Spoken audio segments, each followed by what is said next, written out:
तो स्वागत है आपका अपने यूट्यूब चैनल नामा एमबीबीएस वाला में। आज हम डिस्कस करेंगे ग्लाउकोमा के बारे में। ग्लाउकोमा क्या होता है, उसका डायग्नोसिस, उसका ट्रीटमेंट, उसके क्या क्या सिम्टम्स आते हैं, ये सारी चीज़ें आज अपन ग्लाउकोमा में डिस्कस करेंगे। तो ग्लाउकोमा क्या होता है? ग्लाउकोमा का मतलब होता है,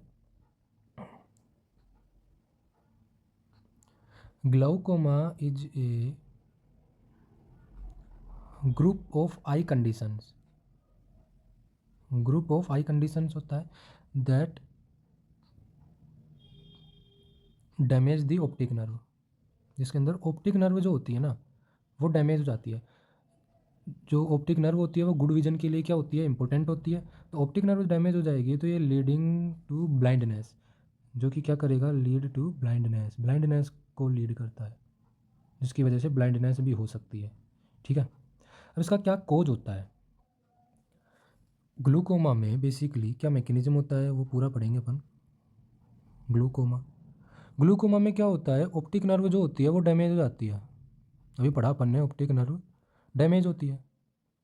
और ऑप्टिक नर्व का डैमेज कैसे होता है? ऑप्टिक नर्व का डैमेज हो जाता है due to increase intraocular pressure.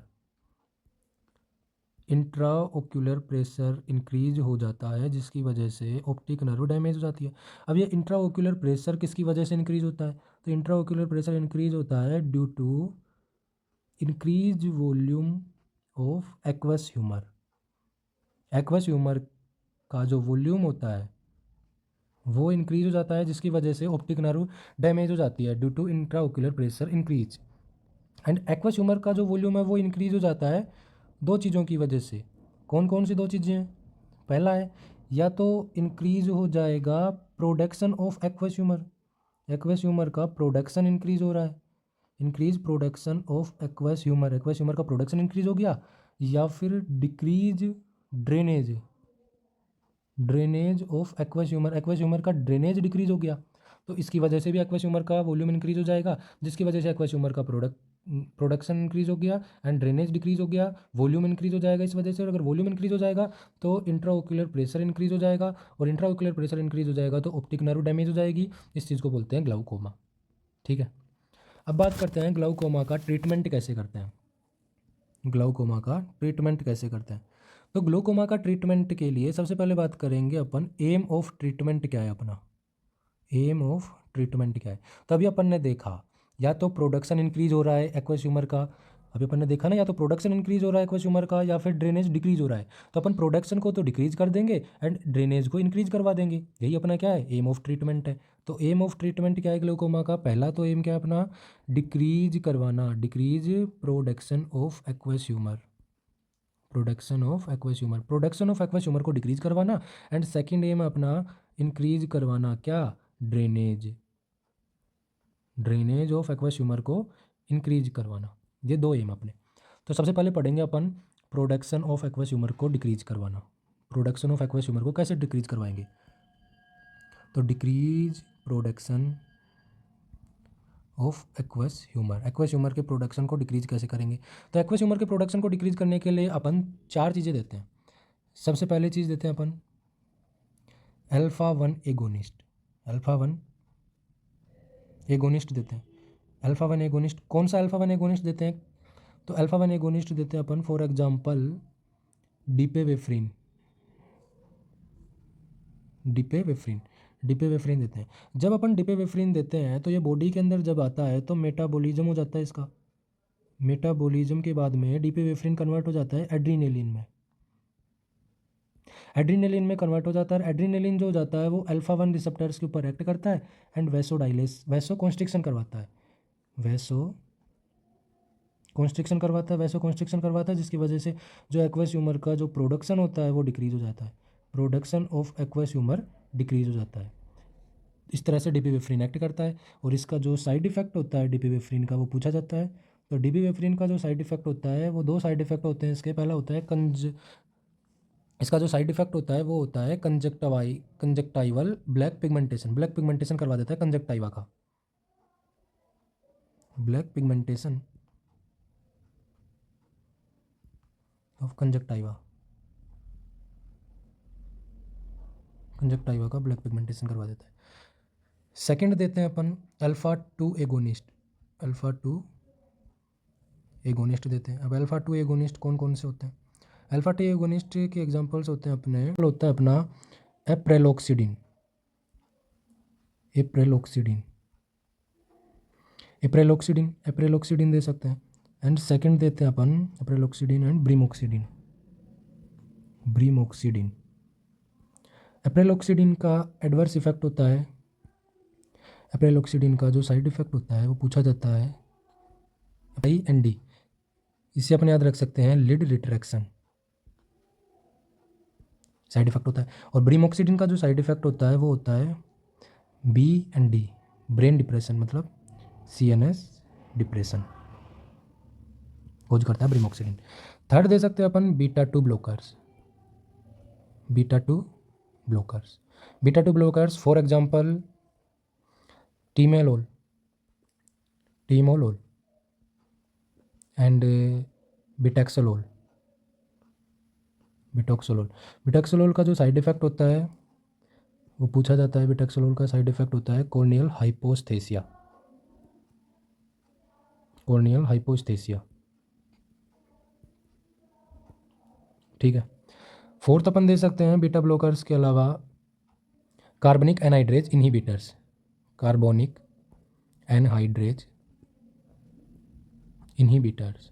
जो कार्बनिक एनहाइड्रेज इनहिबिटर्स होते हैं उनके क्या एग्जांपल्स होते हैं? कार्बनिक एनहाइड्रेज इनहिबिटर्स के एग्जांपल्स होते हैं अपने acetazolamide and diazolamide, acetazolamide and diazolamide, acetazolamide and diazolamide. तो इनके जो एडवर्स इफेक्ट होते हैं एसिटाजोलामाइड एंड डियाजोलामाइड का जो साइड इफेक्ट होता है, एडवर्स इफेक्ट होता है, वो होता है कॉर्नियल इडीमा, जी कॉर्नियल इडीमा कोज करते हैं। ठीक है। तो ये तो हो गया अपने फर्स्ट जो इसका एम था एक्वस ह्यूमर के प्रोडक्शन को डिक्रीज करना।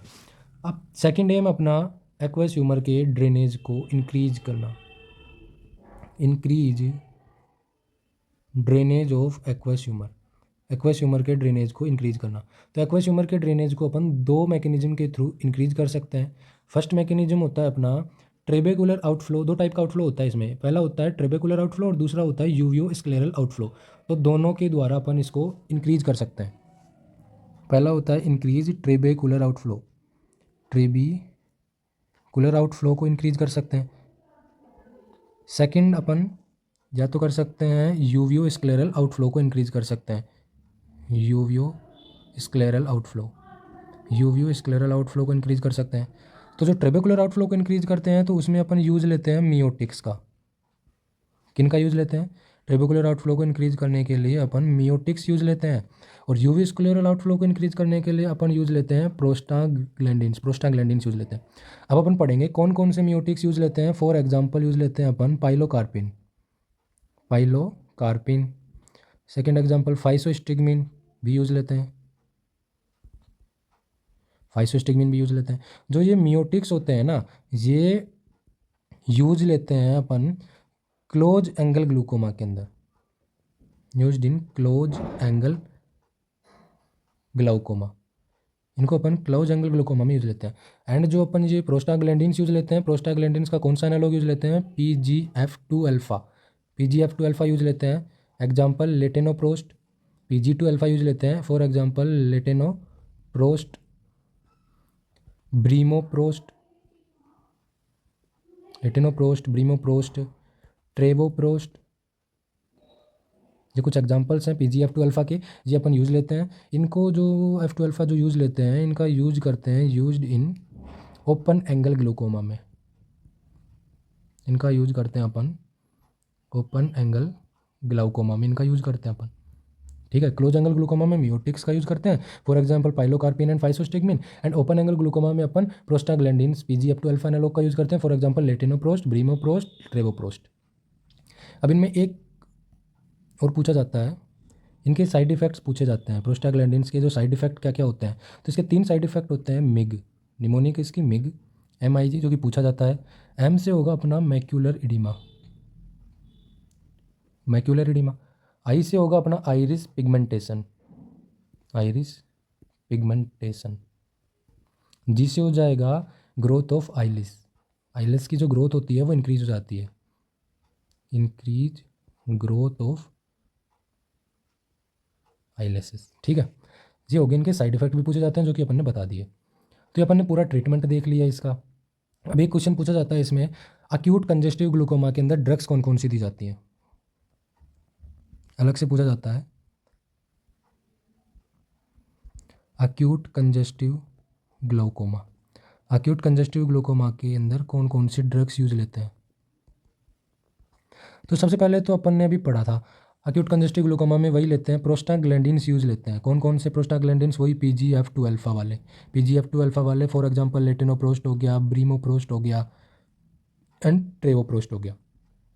सेकंड अपन यूज ले सकते हैं कार्बनिक एनहाइड्रेज इनिबिटर, जो अपन ने पढ़े थे, carbonic anhydrase inhibitors, carbonic anhydrase inhibitors use ले सकते हैं। फॉर एग्जांपल अपन ने पढ़ा था एसिटाजोलेमाइड, डियाजोलेमाइड। एंड थर्ड अपन यूज ले सकते हैं osmotic diuretics, osmotic diuretics use ले सकते हैं, osmotic diuretics, mannitol and glycerol. Osmotic diuretics क्या होते हैं अगले वीडियो में बात करेंगे अपन। Osmotic diuretics for example mannitol and glycerol use ले सकते हैं। तो ये हो गया अपना पूरा अक्यूट कंजेस्टिव ग्लाउकोमा।